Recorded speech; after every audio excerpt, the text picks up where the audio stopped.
Hello, everyone. My name is Ditte Ravn, and I am community manager here at the Index Project, and I will be hosting today's event. I know there's a lot of fatigue when it comes to webinars, so I'm really, really happy that you are here, and I hope you will get some inspiration and get something out of this knowledge sharing that we're going to do today. Because we are going to do knowledge sharing, we're going to talk about the learnings and the takeaways from a pandemic, and how we can use what has happened to maybe further or even better our impact within the impact industry. I did a similar event last year, which was called How Are You Doing in 2020, which featured other 4 Index alumni. Back then, we're still in the midst of it, but we were much more in the beginning of it. And we talked about the consequences and that was happening immediately. And we talked a little bit about the diversity debate and how it was impacting us right now. Today, we're also gonna look a little bit back, talk about the good and the bad consequences, but we're also gonna look ahead. Like, what can we take with us from all of this? And before I introduce my guests, I will just let you know that unfortunately, Brent Smith from Greenwave had an emergency, and with a 6-hour time difference from Copenhagen to Connecticut, it's now 9 a.m. in the morning for them. So no one from his team was able to fill in with such short notice, understandably. But no worries, we still have 3 Index alumni who have prepared stories and insights for you, and they are ready to share in a little bit. I will also let you know that, of course, you will be able to ask questions today. So if you have any questions popping up during the webinar, please share them in the Q&A. I am also proposing that if you feel like it, it would be really cool to know who's watching.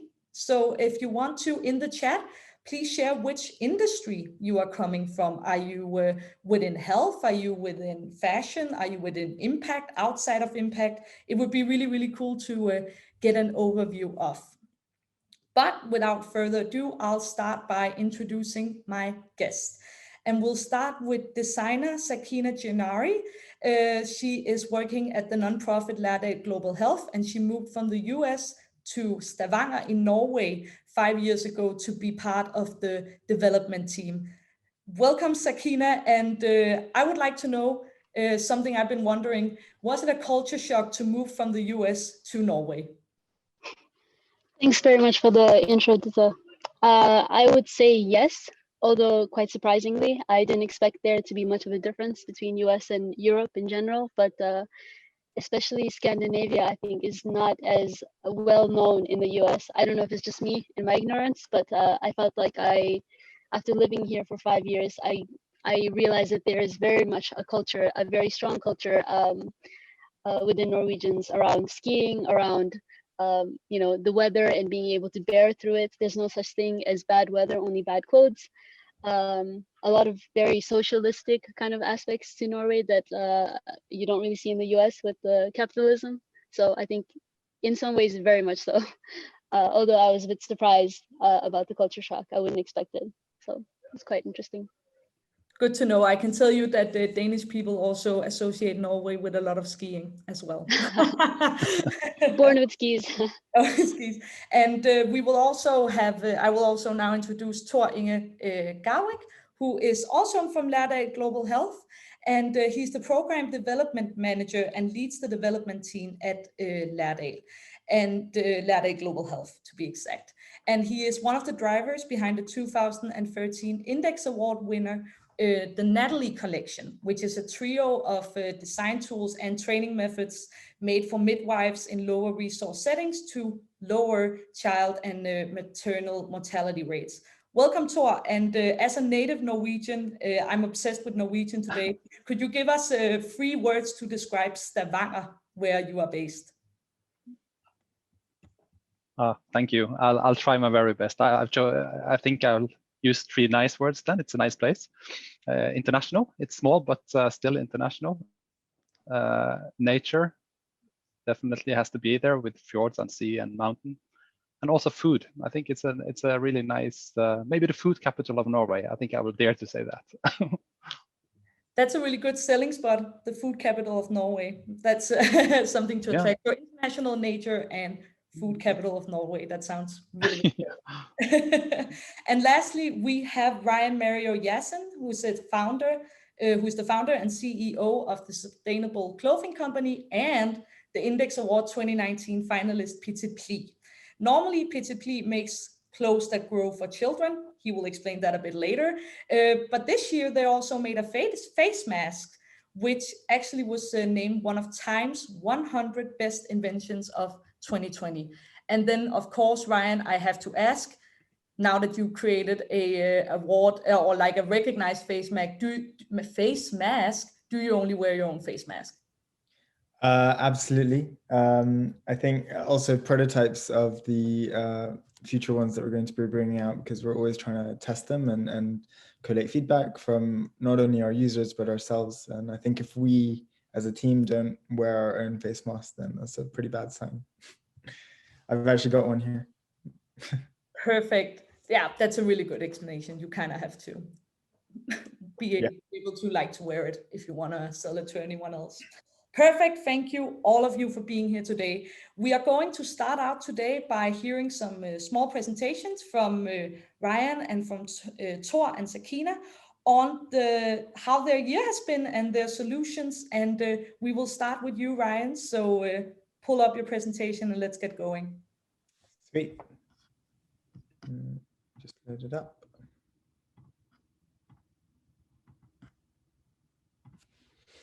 Can you see my screen? Yes, we can. Perfect, thank you. So thank you first for the introduction and the quick summary as well. I think it was a pretty good summary of Petit. So Petit is a material technology company. The reason why we exist is that the fashion industry is the world's second largest polluter, and we already know what the solution to that is, and that is to extend the life and use of our garments. So the origin actually starts with my nephew Viggo. When he was born, I wanted to buy him a gift that would be practical and useful, not only for him, but for his parents. And I had no idea about sizing. I wasn't familiar with children's wear brands. And when I found out that children grew through 7 sizes in their first 2 years, it really stemmed as a stimulus for me to look more into why we weren't sort of addressing that and why we were just taking that as a fact, as opposed to trying to design around that. So I used my background in aeronautical engineering, where I specialized in deployable structures for nanosatellites, with the end goal of creating garments for my niece and nephew that they could both wear the same size of. This is how the garment works. So it's a patented design with a structure embedded within the garment that grows bidirectionally to custom fit a range of ages from 9 months to 4 years in this example. And really the goal is to create a much better product that is better performing and has additional improvements for the end user, such as improved agility, so it's not restrictive for the child. It's really versatile, so it's used in different kinds of weather conditions. It's made from better materials, so it's using recycled PET bottles to manufacture the garment. But not only that, from a gift perspective, it means that people, when they purchase gifts for little humans, they know that it'll definitely fit. They don't need to worry so much about that entire aspect and their gift going to waste. So it gives them a much better user experience. But the actual solution has a lot of positive impact along the entire value chain. So because we can recover value at the end of life of the garment, it means that we can afford to use better materials at the beginning. So that's much better for the environment. We can streamline the manufacturing process, again, ensuring that our supply chains are paid ethically, but also that things are done efficiently and to their best sort of level. For retail, we have a much easier way to manage inventory with a really low return rate of just 2% versus the industry standard, which is around 40%. As you can imagine, that's really costly to a company. And so that will obviously affect the end products that they sell. But it's also really costly to the environment with just additional unnecessary logistics of trucks delivering your items and then you sending the size that doesn't fit back. What we really want to do is inspire the next generation to value good design, to value good garments, good products, and even our packaging, because we know that we're an e-commerce mainly solution. Our packaging is zero waste, so we try and really take a holistic approach to every single detail within the value chain. So now if we look at March 2020, this is just going into the perspective of a small business faced with the pandemic a year ago. Our plan was to open a funding round and raise some more money so that we can continue our research and development, which we're very focused on creating and testing new sort of fabrications of our structure with different properties such as heat insulation and more durability, things like this. But our runway wasn't long. Our investment landscape, it looked pretty stagnant. So it looked like it was going to be very difficult to raise money in the short term because everyone was basically holding on to their cash. Decisions weren't being made because there were so many uncertainties in the world. And we had an international team. So as soon as we all started working from home, we had people in France and Spain, up in Scotland. And so this made it really hard to work. So our new plan was just to try and gain financial independence as soon as possible. So what could we help? What could we control? We could help our community. We had a direct line to thousands of users who had young children. And it seemed as though not a lot of the information about COVID-19 was really directed towards creating that communication for children, for little humans. And so by reflecting upon, what our strength was as a company, we focused on basically trying to make it better for them however we could. We focused on trying to raise our revenue and reduce our burn rate so that we could survive the pandemic as a company. And then we focused on little things like administrative things like internal communications and trying to make those really efficient and try and work out how we can use our existing digitized research and development in a work from home environment and still be efficient with our design outcomes. We're a multidisciplinary team. Myself, Arabella's focused on Innovate UK projects and grants. She's amazing at that, and her background's in neuroscience and sociology. We have Sid, who's in fashion design, Fanny, product design, Sam and Guillermo, and Gracie. So one of the first outcomes for our community was really creating a comic that could help explain the situation to kids and also make it much easier for parents to get through that without scaring their child and just saying that it was just an icky monster that they had to stay away from. Because what we saw was a lot of children were starting to think that they were being punished. They weren't allowed to see their friends, they weren't allowed to go to the playground, they weren't allowed to see their grandma, and they just didn't understand why. And when you say, the whole world is falling apart, that's not really a thing that you can communicate to a child. So we put this out there, and we had no idea what the response really was because we just sent it by email to all of our users. But then 3 months later, we got this really lovely note. So we knew that it was actually having an impact, which was really nice for us and allowed us to make a positive impact in a way that wasn't really the normal way that we would have. We also focused on our community and tried to build a community with other networks that were out there to see how we could upskill our team and get through the period. Now on raising the revenue side, we had already developed the IP. We had already gone through gathering press and PR, building a user database, setting up a supply chain, testing and iterating beta suits. We had secured some government funding before. We had iterated our designs with customer feedback, and we had scaled production. So now all we had to do was try and scale our sales such that we could have that financial independence and not have to rely on getting external investment to continue to survive as a company. Now, the reason why I mention this is because this methodology that we kind of built into our company really served us well when designing a brand new product, which is the Petit mask, because we knew exactly how to step it, and we had the exact foundation set up, all the supply chain set up, so that we could just execute as opposed to try and build from scratch. Now, releasing the Petit mask, this was part of our DNA, so addressing those problems with these solutions. So it had to be ethical and sustainable, things need to be innovative, and you have to have value for money. And that's really, I think, what we try and do as in Petit for the children's wear sector. But we applied these same pillars towards the mask. So again, you see on the left side of the slide, you have the entire sort of process that we went through for the children's wear, and we then paired this with the agile team, the digitized research and development that we were able to create, the scaled supply chains, our community of users, our really short distribution chain. Because we're direct to consumer, we didn't have to worry about, oh, we need to now get a wholesaler to buy our product so that we can manufacture our product, and then wait 3 months where it'll be too late perhaps. And then our feedback processes ingrained in the team as well. So a user-centric approach, I think, is really at the heart of what we do. And it's not at the heart of what competitors do within our field. Fashion typically works in a very different way to a more technology-driven company. And then we had the strong vision and strong pillars. So we were designing for human needs. And I think when you design for people's needs as opposed to desires, you design something which is actually addressing a problem. And if you're addressing a problem, then, I mean, it's just a better end product in a way. So the first few batches sold out really quickly. And with each batch, we increased the volume of the production.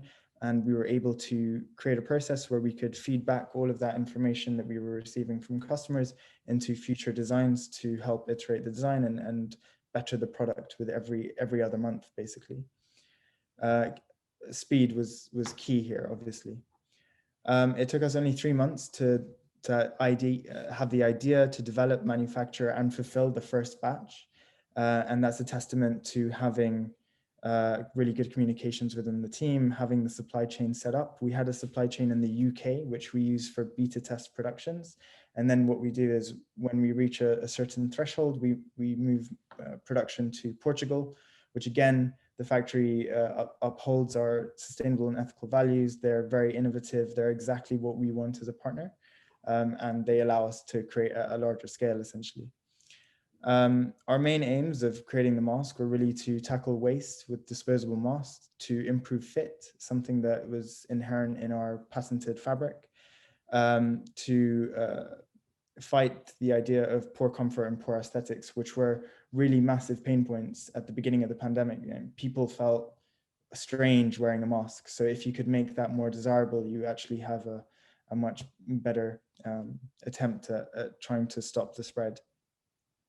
And this is just a picture that I included of the Index team. They kindly supported us as well and purchased quite a few masks. This slide is just to tell you, it was very important, and it's very nice to see how all the partners which we've been so careful to choose along the way has been so important, because when times have been challenging, when the last year was, we went through many hurdles, it was extremely important to have investors, for example, who were extremely well orientated on our vision and allowing us to have that freedom to essentially do what we believed was right and was so prominent in our brand pillars. And I think that really allowed us to succeed through the year with great success.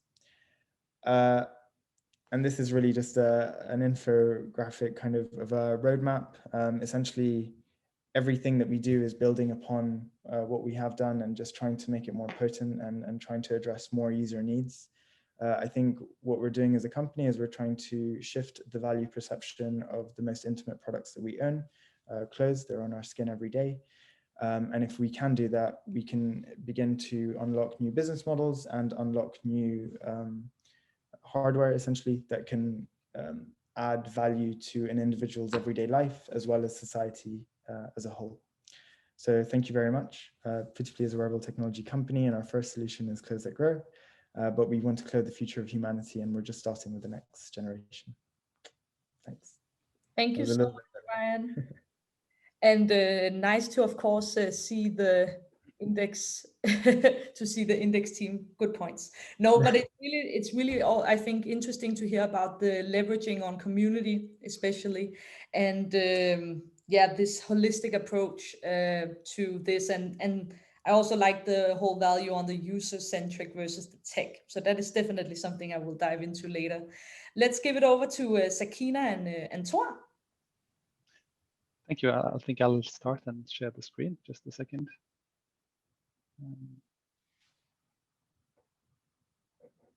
Here we go, I hope.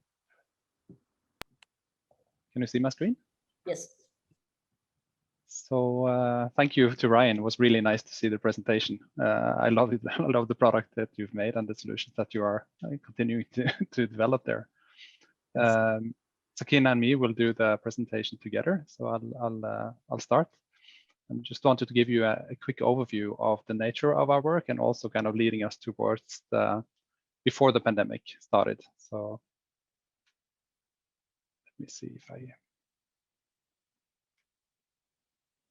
So our mission in Laerdal Global Health is helping save lives, and it's very much focused on survival at the day of birth, focusing on maternal and newborn survival.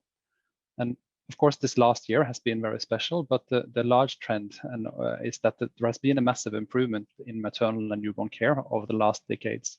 But still, every year, millions of newborns and close to 300,000 women die from birth complications that are possible to prevent. And this is the focus point, the possibility to prevent this mortality. Back in 2013, we got the Index Award for the Natalie Collection. And as Ditte said, it's a suite of solutions for practical and hands-on training.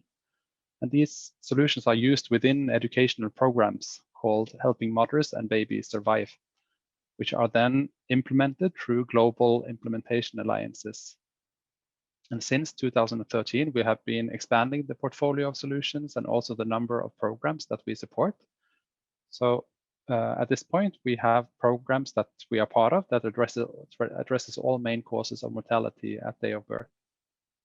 And so far, we've been able to reach more than 750,000 care providers in 80 different countries who have been trained and equipped through these programs. We also know that when implemented well, the programs can make a really big difference. We have implementation research from 3 countries linked to one of the programs called Helping Babies Breathe that shows that early newborn mortality was cut in half after the implementation of the program. But it's also a fact that we have a lot of implementations out there where we do not have good data from the program implementation. And I guess we have to assume that the quality of implementation and the degree of success in the form of impact varies. So a key challenge for us at all times is to look into how we can help our partners and care providers out there to succeed when they are working to translate efforts in competence development training into improved care and for the mothers and babies. We know quite a few things about what approaches are efficient, and we know that the effect from competence, like training on competence, is higher when you train within the work environment you work in, and also together with your colleagues, like people you work together with. It's also better to kind of split training up in smaller dosages and repeat it rather than having big chunks of work. We also see that when we can provide data on the effort that is made and help care providers focus the attention on challenges that are identified within the ward they work in, it has higher effect and better translation to quality of care. So as we were in the beginning of 2020, we were set up and had a big project initiated to strengthen the bridge in a way from the initial training and to a state where we could support sustained effort within the wards after the initial training. And also then with the goal of providing care providers and implementing organizations with data on training and combining that data with data from clinical care to help teams focus their efforts on issues where it matters the most. So with that, would you like to take it from here, Sakina? Yep. So the trainings that Turingi mentioned, they're traditionally held by facilitators who use paper-based flip charts and hands-on simulators to go through the educational content with usually a large group of students, 10 to 20. And the facilitators often travel from far to conduct these initial trainings. And so when COVID hit, basically most or all of the trainings were canceled of these educational programs because of safety concerns, travel restrictions, and social distancing policies. And the system that we wanted to build to sustain training was not relevant if healthcare workers were not exposed to the initial training in the first place. So with limited opportunities to train these healthcare workers, a lot of our partners and implementation organizations that we work with were quite desperate and eager for a solution that could help them support their continued work around training healthcare workers, especially in a time when high quality maternal and newborn care is under threat, where resources are allocated to fight the pandemic instead. So in order to support our partners in their work, we shifted our focus to look into how we can use digital tools to introduce the educational programs in the first place, virtually and remotely. So we have a short video that we'll have Turingi play, showing what we've been working on for the past year. We are all going through challenging times with the heavy impact that COVID-19 has had on our lives. Besides the direct implications of the pandemic, organizations have mostly postponed the training of life-saving skills. This poses an increased risk to quality of maternal and newborn care across the globe, especially in low-resource settings where healthcare capacity is already low. The virtual HMBS classroom enables organizations to continue training healthcare workers in the Helping Mothers and Babies Survive programs. Our course delivery solution allows facilitators to train participants remotely from various locations where they can adhere to local social distancing measures. A course training session can be set up anywhere with stable internet. A local supporter makes sure that all equipment is in place for the participants, including a video communication device and the required training material. The remote facilitator then starts the course through a video conference session. During the session, the facilitator presents the course content using a digitalized flip chart. The standardized format will direct the presentation and guide the facilitator on demonstrating skills, supporting participants during peer-to-peer hands-on practice and conducting group discussions. The HMBS Classroom webpage will help conduct course assessments and collect data from the course. It will also save time from large amounts of paperwork, enabling the facilitator to focus on more prioritized tasks. A preloaded course can be launched via the webpage, and thereafter the participants can be added to this virtual classroom. By starting a knowledge test, the participants can join the assessment on their phone simply by entering the classroom code name. Once the tests are submitted, they are automatically scored and stored on the HMBS platform. The skills-based assessments, or OSCEs, are filled out by the facilitator or the local supporter. The assessments get scored automatically and are stored on the platform. The facilitator can evaluate the performance of each participant throughout the course. The stored data can be used later for continuous improvement activities and future implementations. To empower lifesavers everywhere.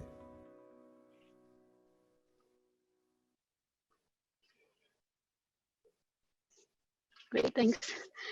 So we see that the work that we've done in supporting remote facilitation of these programs, it kind of lends itself well to the vision that Turingi was talking about around our ambition to use data to support more relevant and effective trainings that can take place after the initial trainings within the clinic.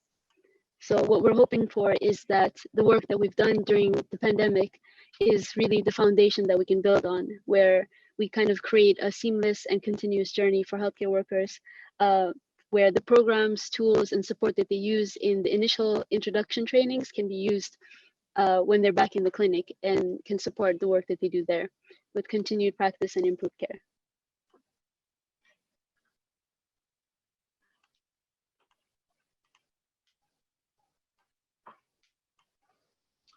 Okay.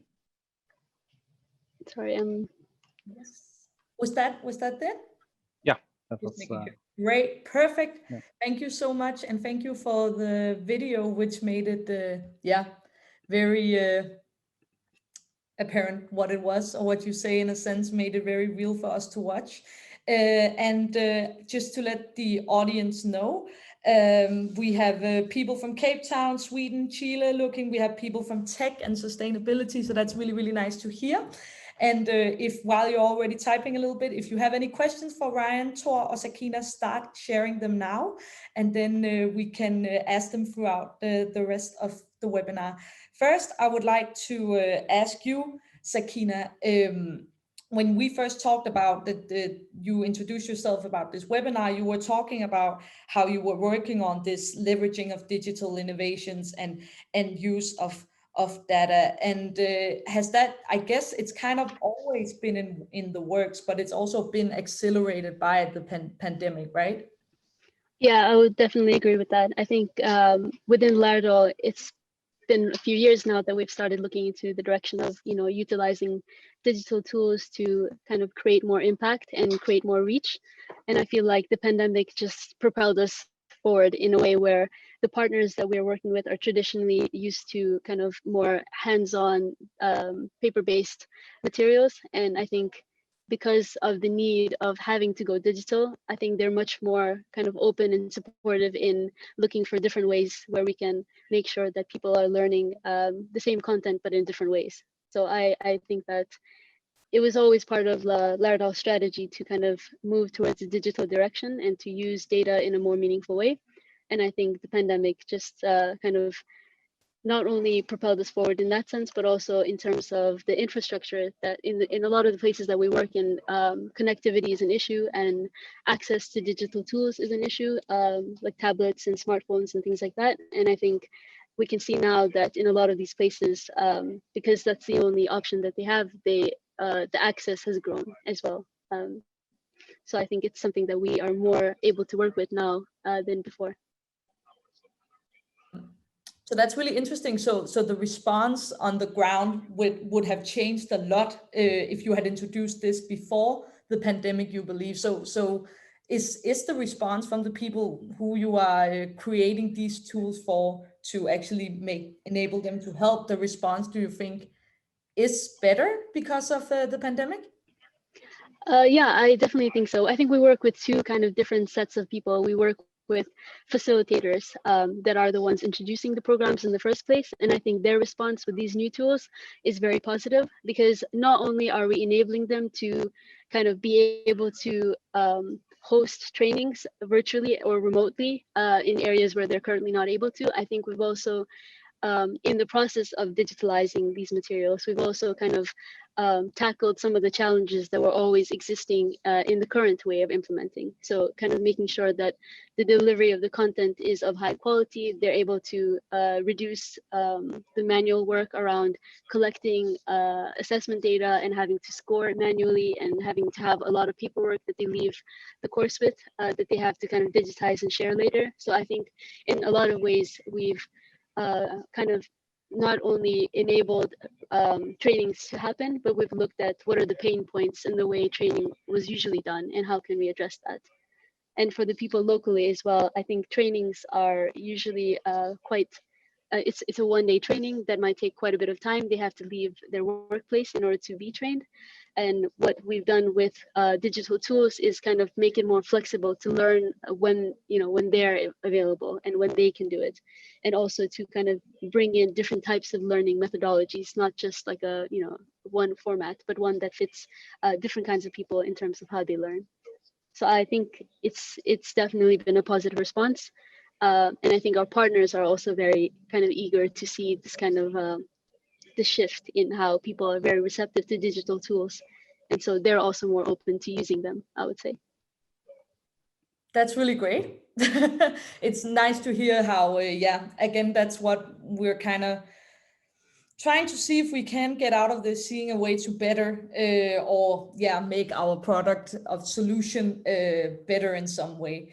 And speaking of new learning methodologies, Tor, you've earlier said that becoming a health worker is a little bit like learning how to dance, meaning that you can't read about the steps, but that you have to do them. And that I know such an integral part of Laerdal's work is the simulation and the training, and the tools are just a device, but only part of the solution. how has it been having such a critical element of your solution, having to alter that completely, in a sense, you can say? I don't know if I don't think we are altering that completely. I think it's like one of the key things that we're working very hard with is to not not do that, and kind of combine the make solutions that is clever in the way that it combines the physical and the digital. So I think it would be very hard to kind of replace the tools and the physical aspect of training with a fully digital one. Like, I don't think you can't do something on your mobile phone and kind of replace what you earlier did as a group exercise and like the combining skill training and knowledge, like learning goals linked to knowledge. So the way we see these programs run now is more that you will still need the physical objects, but it's more the facilitation of the activity that changes the nature of the facilitation. And so the physical objects still need to be in place, and you still need to be together as a small team or like a pair of people or a small group of people. But then the digital tools can help you facilitate your activity in a better way and also help you with time at least to sustain activities and help you kind of, maybe the system can provide some kind of training plan or like some kind of reminder that that you can do, it's time to do, like repeat something, and also motivate you to work on your competency through providing data on your performance and the trend, like whether or not you're meeting your goals. So hopefully we will not have to change everything, but just improve the way it's packaged.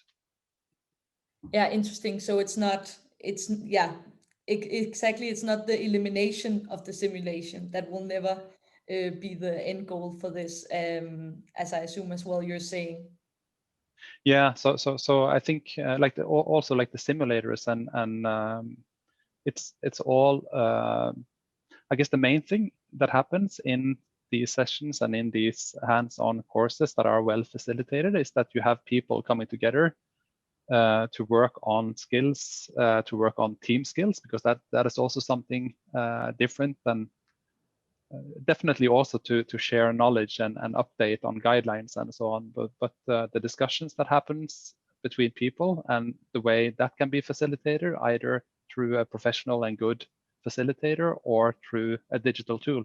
So I guess that is the hope, that we can build some of those qualities that a really good high competency facilitator has, that you can get some of those aspects through the digital tool as well, but help you then do the teamwork and the skill training within your small team.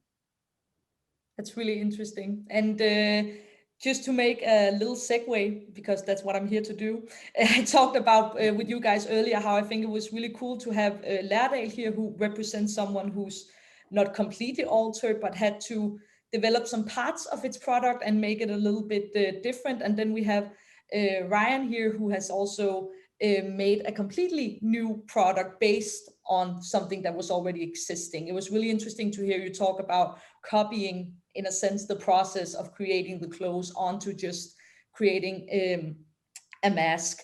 And I would just, you talked about the purpose of making the mask here. And I would just like to know, was there ever a sense of like, I know you talked about the sustainability of it, but with a year full of masks, in a sense, you can say that, how would it be to bring another mask on the market, in a sense? Yeah, that's a really good question. I think we were very hesitant to enter the space at all because at first, I think because, again, we're trying to address user needs and not trying to follow trends and things like this. But what we quickly found was that everyone was doing the same, pretty much the same design with ear loops, and they all had the same problems, being ill-fitting, not looking great, again, going around your ears and being very uncomfortable after a short amount of time of wearing. What we found with our design as well, through the feedback process, was that people who wore hearing aids suddenly found an amazing solution for their issue. And that's really allowed us to essentially run in that direction and try and create something that's more comfortable, that looks better, that performs better. I think the fact that we were using our existing recycled fabrics as well was a really good angle. One, because we could use what we already sort of had, and so we weren't wasting anything. But two, because again, when you looked at the market, because it was so new and so volatile, I think people weren't necessarily looking at the major issues that might arise from what they put out there. And I think that what Petit is quite good at doing is taking that multidisciplinary approach and a holistic approach and trying to think, okay, if we do bring this to market, who does it affect? Why does it affect them? We saw that a lot of our suppliers were having their orders pulled by large fast fashion companies, or, well, not fast fashion because our suppliers typically don't deal with them, but we saw that many suppliers in the landscape were losing their orders. We saw that many retailers, designers were sort of putting everything on hold, and so not sending anything to the suppliers. And so it was really great to be able to continue to innovate on our side and see how that has a positive repercussion in the supply chain. And I think that that's now played out really well, because, you know, they value us because we're all in it together. But we were able to come up with a solution that not only helped them, but helped us through this, and also helped our users get something that was a lot better than anything else they had available, especially people like who wore hearing aids, for example. We also had a few people who wore glasses, always complain about the fogging, and it seems to have solved that issue for a lot of people who wear glasses. That's not to say that the design is the most amazing and perfect thing ever, but it seems as though the solution that we brought to market solved certain issues which other solutions that were on the market were not solving. I'm on mute. I'm not anymore. I would just say, as someone with glasses, thank you so much. I would also, you are speaking a little bit on the supply chain, and I think a lot of us have heard kind of how the pandemic has been kind of like shaking the foundation under the fast fashion industry, and we've seen how global brands have canceled billions of dollars of orders, resulting in millions of garments workers being laid off. And as with the pandemic in most industries, the vulnerable are hit the hardest. And I'm just thinking, do you agree with the fact that the pandemic can be a potential turning point when it comes to how the fashion industry works? It would be great if a positive element, if you can call it that, of the pandemic was that large businesses shifted the way they operated to ensure that their supply chains were looked after properly. Initially, from the pandemic and from research and talking to some suppliers, it seemed in some cases that was the case. In other cases, it just wasn't, and it was business as usual, just a little bit delayed. I think that moving forward, the consumer, again, is starting to think differently about their purchase decisions. And as you know, when a user purchases something, they're essentially voting for a brand or a value. And I think that through this, there's really been a shift in value to people thinking more about the long term, which has played out well for people solving problems for the long term, I believe.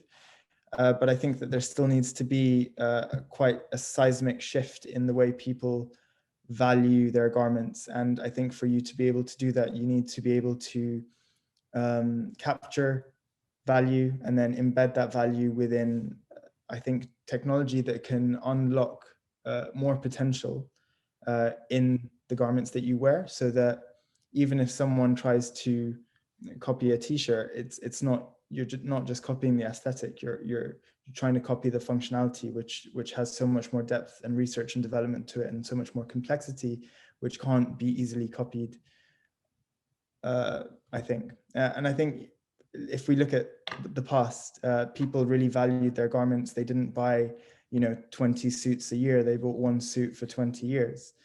And I think that if we just assume that things have changed and things will be better now, I think we'll just fall back into the sort of more fast fashion angle that we've found ourselves in the recent years. But if we can really start to shift people's value perception of clothing and show them what the true potential might be, that we'll really have something that can sort of take us to the next level. That's really interesting. Thank you so much, Ryan. We have a question, a very simple but really nice question, I think, that is, it's for all of you. What gives you most hope in 2021? Does anyone want to take on that open question? It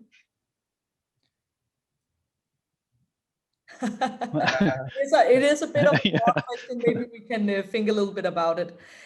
Also, my teammate Simone is asking, how have you panelists discovered any benefits related to running your business, organization, solutions during the pandemic?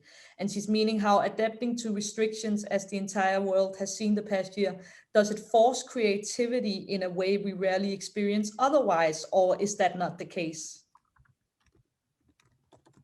I think I can maybe try to attempt an answer at the first one.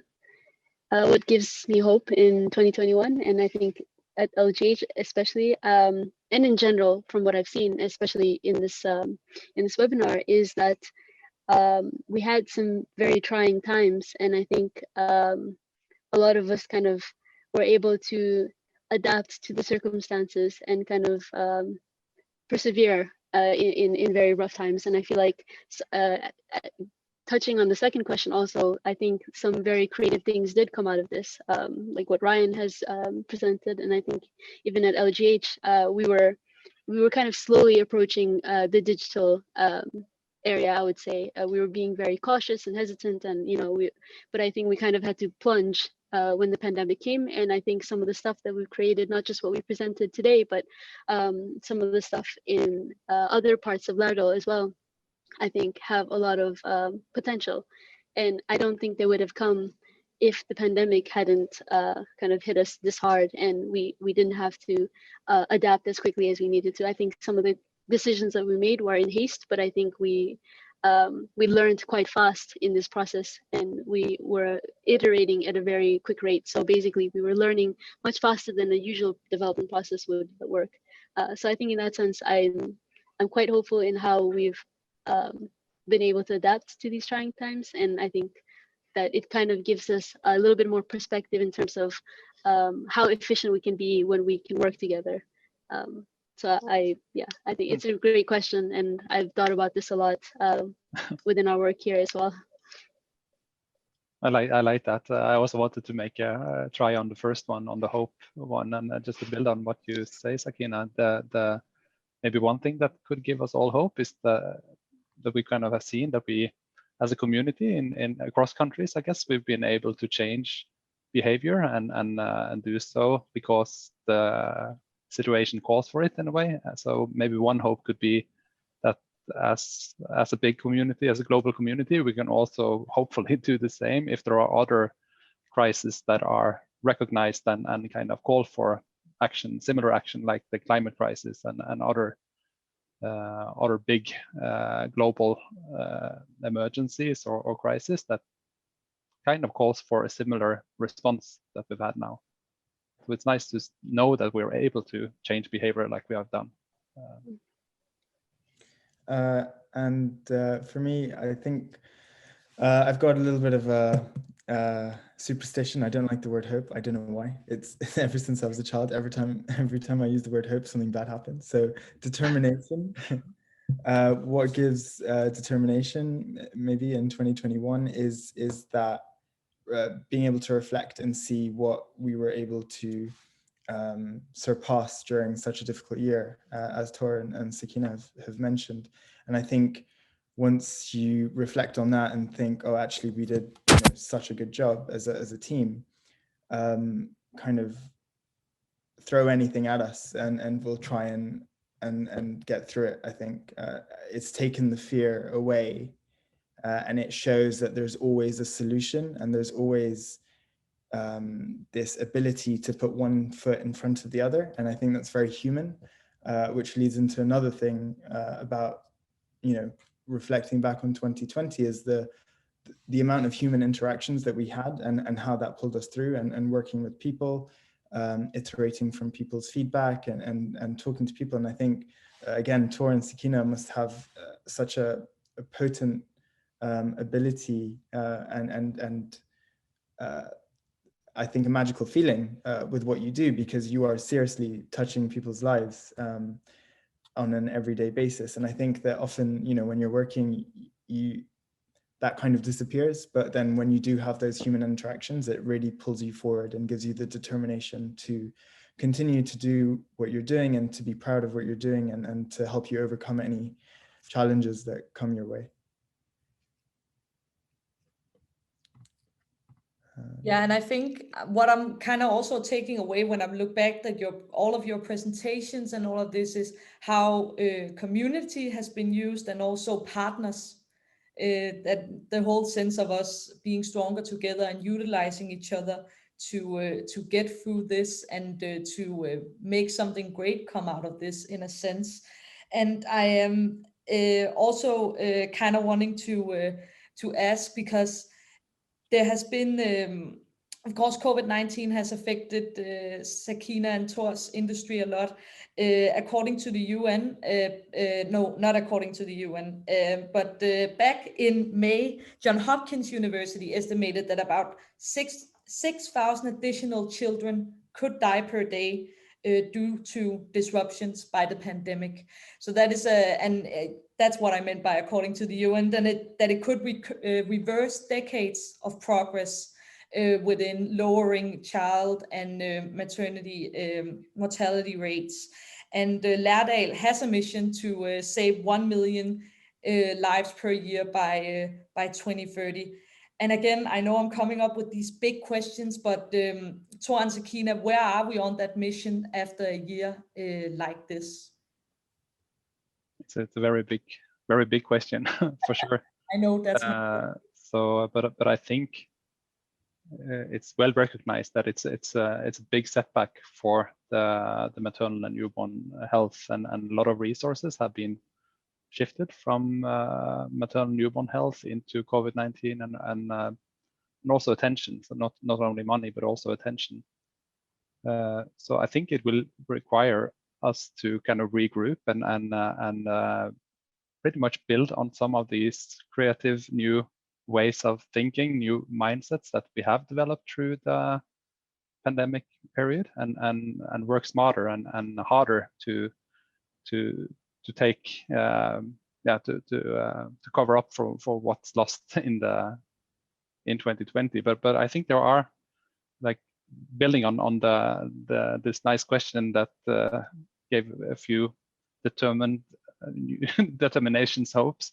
I think there are things that we can now utilize in the years going ahead that hopefully can make the health community work smarter and more efficient. So yeah, I hope and think that is possible. That's nice to hear, at least. And I also wanted to ask you, Ryan, you have this focus on your little humans that you make clothes for, and you showed us how you made material for your little humans to understand and cope with this COVID-19 monster that we have. You are designing for the next generation, and you want to inspire the next generation. So you've touched a little bit upon this during this, but what do you hope that the next generation will take away or have kind of like learned from this wake-up call that we've all had this past year? I think for us, it's how can we inspire little humans to want to be engineers and scientists and astronauts?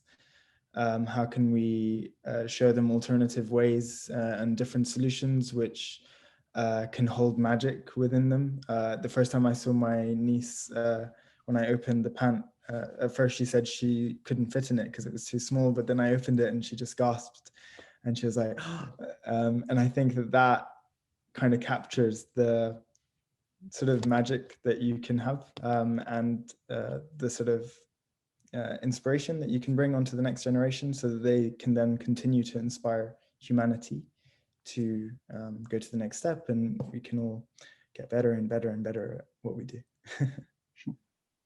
I think that's a really nice way to end this webinar. So let's go away with that. I want to thank Thor, Sakina, and Ryan for being here today and talking and giving us opening really up about how you've been dealing with these with what's happened the last year and how you've been bettering solutions. So I want to thank you so much for being here today. Thank you so much. Thanks very much for hosting us. Thank you for inviting us. Thank you so much.